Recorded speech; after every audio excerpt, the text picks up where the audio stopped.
He was pointing that gun at you? Yes, we struggled by the pond. I kicked him, knocked him off balance, and that's when the gun fell. And then? He was lying on the ground. Sorry, I didn't get that last. He was lying on the ground. And I knew if he got back up and got the gun, he would shoot me. And? I grabbed the gun first. And I stood up and I shot him. Is that it? Is there anything you wish to add? No. Well, I must say, frankly, that I do see some problems with this self-defense theory. It's not a theory. Problems that my colleague, Mr. Warren, clearly didn't share, but perhaps he was preoccupied with other matters. One thing had absolutely nothing to do with the other.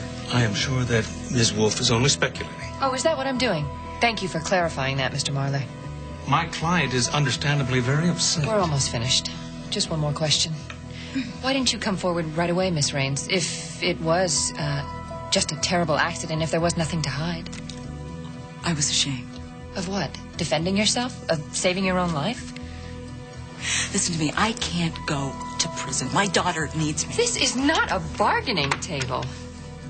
I'll be in touch when I have determined what action my office is prepared to take. Thank you, Ms. Wolfe.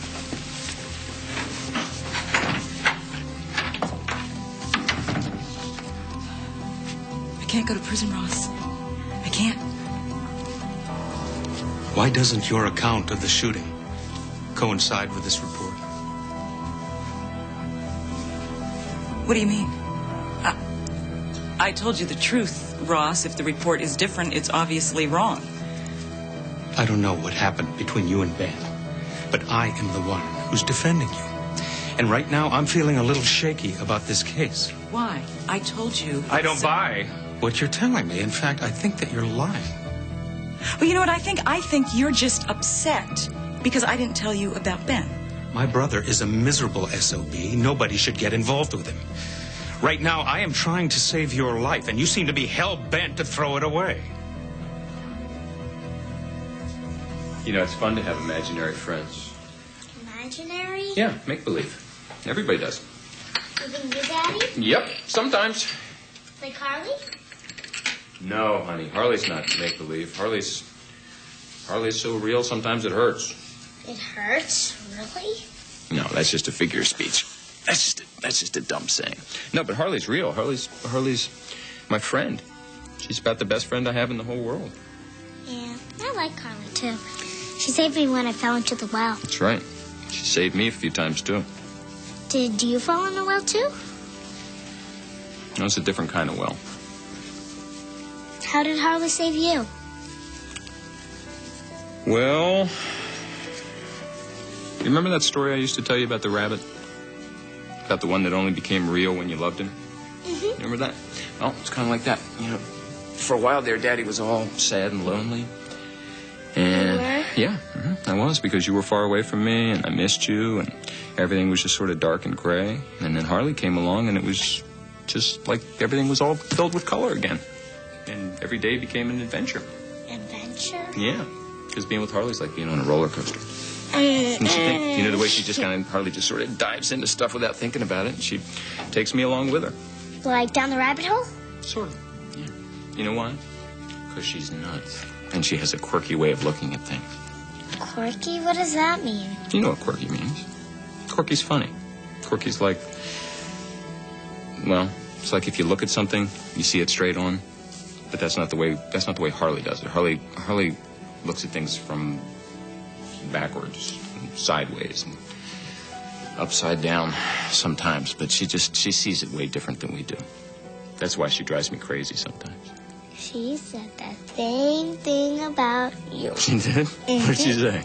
She said, one day, I don't know what happened, but she said, your father drives me crazy. Well, I guess I do. Yeah.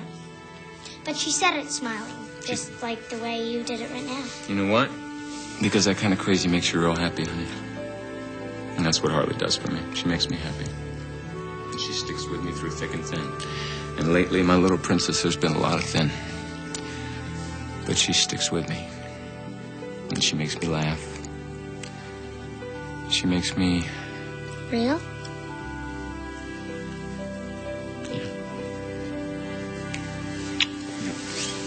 Hey. Hey, is this a private tea party or can I wangle an invitation in here? Hi, Harley. We were just talking about you. You were? I'll go get another tea. Good idea.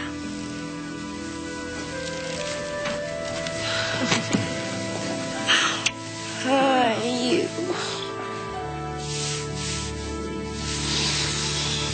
I missed you. You have no idea how much. Yes, I do.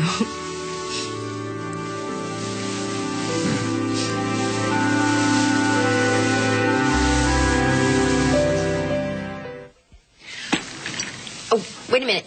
This isn't a formal party, is it? Formal? Well, I mean, I don't have to wear a big hat or white gloves or anything, do I?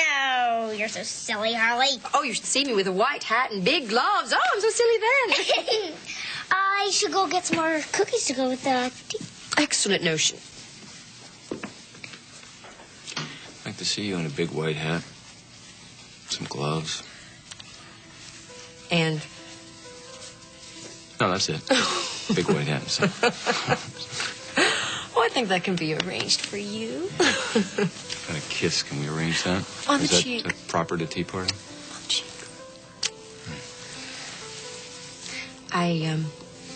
I heard what Lizzie said about Carl being alive. You heard that? That poor kid. How much else did you hear? Enough. Anybody ever tell you it's rude to eavesdrop? It is? Hell, nothing I haven't been trying to tell you for a long time. I don't know why the words always come out wrong face to face. Like, we've been back and forth so many times, I have no expectation of you believing me. I do believe you. Now tell me, what have I missed? A lot. These past few days have been a nightmare, this thing with her. It's just tearing me up. You know what, Philip, I don't know if this is the same thing. Maybe it isn't. What? You know, I grew up without my parents, really. I mean, I had Frank, and he was a rock, but he was a kid himself. So I spent a lot of time alone. And like most kids, I had my imaginary friends to keep me company. Well, this one time, Frank went off with his friends, and there was a storm. And I was scared. And I ran and hid in the closet for hours. When Frank came back, he saw how scared I was, and he said, "You don't have to be afraid. That's just Mother Nature letting off steam." So after that, when I was alone or scared or if there was a storm, I would talk to Mother Nature. And my point is, maybe this Carl, maybe this is just Lizzie's way of dealing with whatever it is she saw that night, you know, making it not so terrible, you know? It would be nice if that were true. Just talk to her. Just talk to her. Don't worry. I hope you like these. Well, if it has any chocolate in it, I'm sure it's fine. Go. Hey, Lizzie. I need to talk to you. Okay.